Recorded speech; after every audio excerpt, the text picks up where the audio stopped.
Sometimes playing dumb is the smartest move you can make. Sounds backward, right?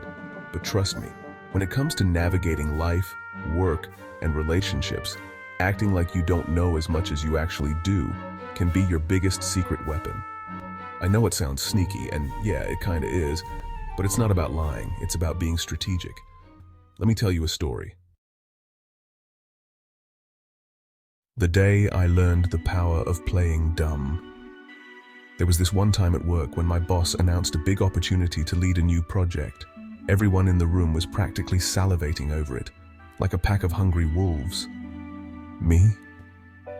I stayed quiet, pretended I didn't care, and even asked some stupid questions like, wait, what does this project even involve? While everyone else was busy showing off how ready they were for the challenge. Guess who got the job? Yep, me. Why? Because I didn't make myself look like a threat. My boss probably thought I wasn't gunning for it and gave me a shot because I wasn't coming across as desperate or overly confident. But the second I got the green light, I went all in and crushed it. Lesson learned, sometimes pretending to be clueless makes people drop their guard and underestimate you. That's when you strike. Why playing dumb works? Okay, let's break this down. Playing dumb works because, one, it makes people feel comfortable. Nobody likes a know-it-all. When you act like you don't know everything, people are more likely to open up and share what they know. Two, you avoid unnecessary attention. If people don't see you as a threat, they won't try to block your moves. Three, you gather intel. While you're playing dumb, you're actually observing and learning. Think of it like being a spy. You're soaking up everything without anyone realizing it. Subtle ways to play dumb without looking foolish. Now, I'm not saying you should walk around acting like an idiot. There's an art to this. Let's break it down. 1. Ask dumb questions, but with purpose. Asking questions that seem basic can do two things. Make people underestimate your knowledge and get others to reveal information they wouldn't normally share. For example, if you're in a meeting and someone is throwing around fancy jargon, ask, can you explain that in simpler terms? Not only do you learn what they're talking about, but you also make them feel smart. Win-win. 2. Let others take the spotlight. You don't always need to be the star of the show. Let someone else flex while you sit back and observe. They'll think you're just along for the ride, but really you're studying every move they make. When playing dumb saved my social life. Let's talk relationships for a second. Playing dumb isn't just for work. It works wonders in social situations too. I once had a friend who loved to dominate every conversation. He'd talk about his achievements, his plans, his opinions, everything. Instead of competing with him or trying to prove I was just as smart, I leaned into it. I'd say things like, wow, I never thought of it that way, or you're so good at explaining stuff. Guess what? He adored me. Why? Because I let him feel like the smartest guy in the room. Meanwhile, I got all the benefits of being his trusted friend without the drama of constant competition.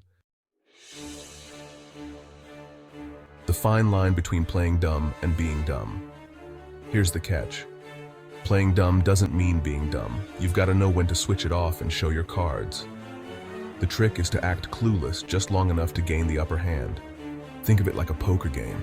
You don't lay all your cards on the table right away. You play it cool until the timing is perfect. That's how you win. The dark side of being too transparent. Let's get real for a second. Most people overshare. They tell everyone their plans, goals, and next moves like it's some kind of announcement. But here's the brutal truth. When people know your intentions, they can block you. Ever notice how your friend suddenly has the same idea you mentioned last week? Or how someone else gets credit for something you plan to do? That's what happens when you don't keep your cards close to your chest. How to use this in everyday life. Here are some everyday scenarios where playing dumb can help. At work. Your coworker loves taking credit? Let them. Meanwhile, you keep quietly killing it behind the scenes. Eventually, their lack of substance will catch up to them, and you'll shine. In relationships. Feel like your partner's taking you for granted? Stop over-explaining yourself. Let them figure you out. The mystery will keep things interesting. With friends. Got that one friend who's always trying to one-up you? Stop feeding into it. play dumb and let them win, they'll stop seeing you as competition, and you can focus on your own growth. Final thoughts. The smartest dumb person in the room. Playing dumb isn't about being deceptive, it's about being strategic.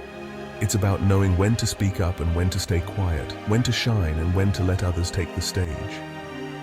The next time you're in a situation where everyone's scrambling to prove themselves, try stepping back. Let them think you don't know what's going on. Observe. Learn. And when the moment's right, show them just how wrong they were to underestimate you. Because sometimes the smartest move you can make is to let people think you're not a threat. That's when the real power kicks in. Now tell me, when's the last time you kept your cards close to your chest and won big because of it?